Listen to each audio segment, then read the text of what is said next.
So this week in the Sacred Gathering, we're going to be looking at a psalm. This psalm, Psalm 33, is one that was likely used in communal worship in ancient Israel, has been used in many communal worship settings since, and I think shows a really good just kind of example of some of the things we should be thinking about, some of the reasons we get together. But I wanted to start us out with the question of why do we gather? Why do groups of people get together to talk about God, to sing songs, to share communion, to do many other things that look very different all around the world and all throughout human history? Why do God's people gather to talk about Him? I want to give you just a second to think about that. What is your answer? Why is it you think God's people gather? And on Sunday, I'll ask people and we'll listen for a little bit. Let's see if we can articulate why it is we do this. Um, if you want to, I might suggest uh, just pausing this video for a second if you're watching and try and answer the question yourself. Why is it God's people gather? What is it we're doing when we're worshiping God? So, because I'm the one recording the video, you get to hear my thoughts as well. Um, my thoughts on what we are doing when we gather with God's people, there's a lot of things going on, but I think there are two main reasons we get together. And one is, of course, worship. We are there to worship God. I think worship is a word as well that many people don't really understand. I think in many ways I don't understand what it is exactly is we're doing when we're worshiping because you hear people say things like we're glorifying God, we're praising God, but God doesn't really need our glorification. He doesn't really need our praise um, because he's complete. He's full. He's self-contained in a way nothing else in the created world is, right? So we can't really add anything to God with praise or worship. Um, and so I think a piece of what worship is again a connection. And I've really been stuck on this idea of paying attention, of intense focus that I think is an aspect of worship we miss a lot of the time. Some of the training I've done over the years through counseling focuses on the fact that we as Americans, just maybe as self-centered people, generally are pretty bad listeners. We don't, even in a conversation, we're not generally actually hearing the other person so much as kind of hearing them out, waiting our turn to throw our own ideas. And most of the time, even when we're listening to someone, especially when it's an argument, we're listening to what they say so we can pick it apart and give our own thoughts. But even when it's not something that's argumentative or hostile, a lot of the time we're just kind of waiting our turn. We're like, yeah, yeah, yeah, I'm sure you've got some things to say, right? We're not listening well. We're not making sure we understand and hear. We're not really focusing and paying attention. And so a lot of the training I've had to do has to do with making sure, we've got eye contact, making sure I'm in a posture that says I'm listening to you, and making sure we're actually hearing all the words. We are communicating that someone is actually being listened to, right? We are focusing intensely on this moment, not being distracted by phones or the things around us. We are actually paying attention. We're actually listening. And I think that metaphor of actually listening well is to me one of the main things that we're supposed to be doing in worship, right? We're not being distracted by all the things around us. Do we believe God is with us all the time? Absolutely. But we also recognize we're really distracted by our responsibilities, by just the distractions in our world, by our worries, just by the pace of life, right? And so I think we gather each week partially to simply focus. This is a set amount of time when we can do some of those listening drills. We are looking at the things of God, whether it's in the story or the song or in communion, etc., right? We're paying attention. We are slowing down intentionally to be present with God and to actually hear what He may have to say to us from in Wayfarers from often each other, right? In the conversations we have, whether over the meal or whether our discussion times. The idea is we're actually slowing down, we're paying attention, we are present with God to hear from Him. And I think that will all automatically lead into some of the other things we've talked about, right? Of praising God, of being thankful, because when we actually focus on God, we recognize just the ways we are blessed and the ways we are afraid and need God in the world. When we actually focus on God's presence, I think those other traditional pieces kind of fall in as well. I think the other major thing we are often doing together in worship is telling a story. We're telling not just a story that's fun for the sake of entertainment. We are telling kind of the true history, the true story of the human race, of God's work in the world, right?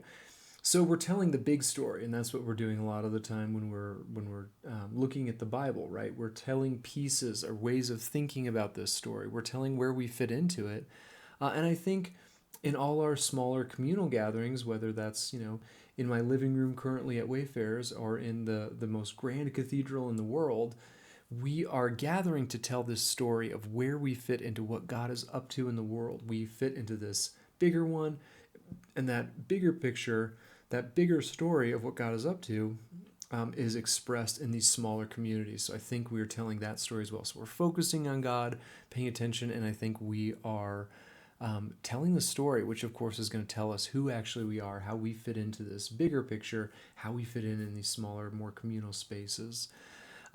Again, I share all that because I think Psalm 33 exemplifies really well this idea of telling the story, this idea of reminding us of who we are, and again, of focusing us on God, which I think is praise, which is worship. Again, this was a praise psalm. This has been used in worship for many years. So I'm going to read Psalm 33. We'll look at it, pick out a few kind of things that I think fit into this piece we're reminding ourselves of.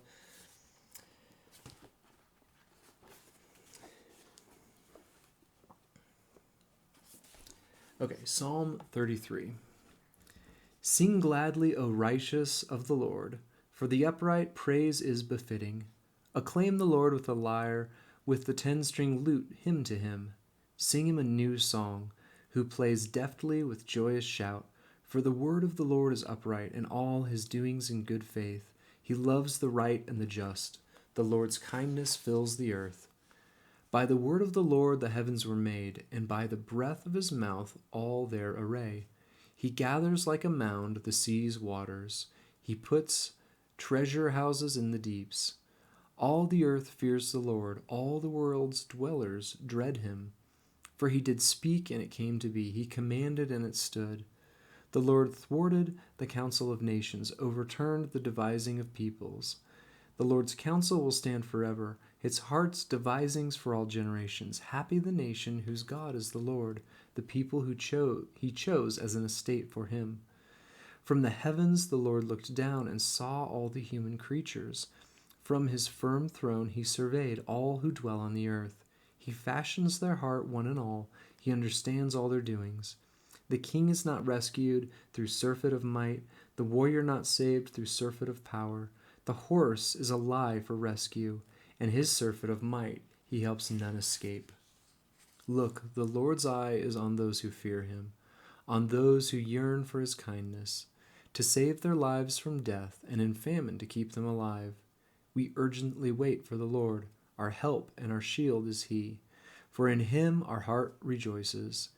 For in him, in his holy name, do we trust. May your kindness, O Lord, be upon us, as we have yearned for you. So this psalm, this reminder of the story and who we are, that is used in communal worship, I think is a really interesting way of structuring itself, and is a really interesting way of teaching this. So it starts out with a pretty traditional, what we call in many churches, a call to worship, right? It's reminding God's people of what we're supposed to do. So it says, sing gladly, O righteous of the Lord, for the upright praise is befitting. Acclaim the Lord with the lyre, with the 10-stringed lute, hymn to him. Sing him a new song. Play deftly with joyous shout. So the first thing I want to point out there is it starts talking about the worshipers, right? It says, for the upright praise is befitting. And the befitting, I think I've seen other translations to say things like are fitting or right or make sense, right? For those of us who are trying to follow God, if we really want to show what our character is like, it will seem very natural for us to be thankful to God, to focus on God. Not to say we don't get distracted and such, But this should be a natural kind of outcropping of knowing God. If we know God, we will gather. We will want to talk about who God is. We will want to continue to experience God. And so, we talk about our character is often shown by kind of the fruit we bear. And so, if we are people who want to be upright, praise is going to kind of just naturally flow from us. We're going to naturally want to focus on God. We're naturally going to want to experience those blessings and be thankful, all those things we kind of talked about. Like all things, might not come naturally all the time, but it should be eventually, as we continue to practice, something that seems normal and fits, is befitting, right? The other piece on here that I like is they talk to singing him a new song. I think it's important to remember that although traditions and the just kind of gift we've been given by those who went before us of people who've thought this stuff through, who've lived this life, who've given us these patterns and these beliefs, these interpretations of what God is up to in the world that tell the story we're even talking about, right? We're looking backwards. But we want to be careful that it isn't just looking backwards. God is still alive and active. God is involved. That will come up quite a bit in this psalm. And so we do need to sing a new song. We need to put our own spin on the ways we talk about God, the ways we praise him and focus on him, right? Because we are individual people, and God is continuing to work. So a new song, I think, just praises the fact that God is still doing things. God is still new and active, and that'll continue to come up. We don't want to get stuck in the past. We don't want to just get stuck in the way things have been done, but we don't want to overly focus on new things either, which will also come up. We don't have to reinvent the wheel all the time either. So then after this kind of call to worship, this reminder of who is worshiping, God's people, his own, we're going to focus on God. We're going to look at God's character, which is celebrated right from the beginning, because the next few things we're going to look at, kind of God's role in creation and God's role in kind of human politics and culture, those are both kind of viewed in this psalm as expressions speaking of God's character. And so we got to start looking at who God is and why the way he is in the world is an expression of that. For the word of the Lord is upright. In all his doings in good faith, he loves the right and the just. The Lord's kindness fills the earth. So this idea of uprightness, of justice, I think rightness or fitting might be another way of doing it. God's ways work. The pieces fit in a way that we don't really experience in other places. The ways God does things are whole, they're good, they work. And so we see, his doings are always in good faith. He's faithful. If he says he's going to do something, he does, even if it's not on the timing we're expecting. There is a constancy and a wholeness to who God is and what he does that we really don't experience anywhere else in life. Even the best people around us will disappoint us and fail us. Even the best laid out plans of mice and men, right? The best systems, whatever, are going to fail. They're not ultimately going to be enough, to say even less, of maybe people, places, things that fall short of those categories. But here we have the reminder that God is upright, his ways of doing things work, that he shows good faith. He is consistent, he's faithful, and he loves what matches those things, the people who are right and just, and the Lord's kindness fills the earth. He's everywhere, and those character traits show up in the way things are the entire world over if we're willing to look and to find them. So then we get to kind of this first kind of outpouring, this first expression of that character of God we're talking about. By the word of the Lord the heavens were made, and by the breath of his mouth all their array. He gathers like a mound the sea's water, puts in treasure houses the deeps. All the earth fears the Lord, all the world's dwellers dread him. For he did speak, and it came to be. He commanded, and it stood. And so I was saying, we do need to sing new songs, but we also, part of telling the story comes out right here. It talks a ton about reminding us that God has made the world. It is not just It is not just a universe that stumbled along and just happened to be the way it is. It is a created thing. It is a creation, and God is involved in it. So it starts us with kind of looking at these places of awe, just like we see um, in Genesis 1, right? That by the word of the Lord the heavens were made, and by the breath of his mouth all their array, which is referring to the stars probably. Think of what it feels like to stand under a night sky when you can just see the stars in their vastness, to feel a bit small, but just in awe, right? And it's saying that that's just a small part of who God is and what God does. Brings up gathering like a mound the sea's waters. This is a reference to a lot of the thinking when this was written, that the waters, the oceans, kind of represented chaos and primordial chaos, the things that are keeping the world in check, right? And so the word choice there also reminds God's people of this Exodus story. For at the time this was written, that was the defining story. The fact that God stepped down into history and rescued his people, and the ultimate sign was he parted the ocean. He's powerful enough to call the natural into question, to cheat in some ways for the sake of his people, because it's to their benefit. And then it's got that added kind of reminder of God can overcome any form of chaos, even a stormy ocean, right? And so we get these nods both to God made everything, Genesis 1, to the Exodus story. But we also get a quick reminder here that it's not just about us, not just about humanity, right? The world's dwellers show up in here. A reminder that all of creation is God's. You know, the plants and the animals, I think we've realized more recently, need more attention. We need to recognize we are part of this creation, not something that stands above it and can use it however we want, like resources. It talks about all the world's dwellers. Everything that is here is in awe, in dread of God. Why? Because all he had to do was speak, and it came to be, and it stood. Most of the creation myths in the other cultures around Israel, when they wrote this, believed that whatever creator God was there had to fight those powers of chaos, right? The powers of water or chaos, and had to be the bigger, badder warrior, and that's why the world got made. Versus this story, the fact that God is so big and so above all those things in power, all he has to do is speak. All he has to do is sing, to steal the image from the Chronicles of Narnia. God just says something, and the world and all its vast wonder and all its chaos and all its order was created. Such an important part of the story of who we are and who we say we are. But God isn't just a wild God, an out there God, a creation God either. God is intimately involved with humanity in kind of our realm, the cultural, the political. The Lord thwarted the counsel of the nations, overturned the devising of peoples. The Lord's counsel stands forever, his heart's devisings for all generations.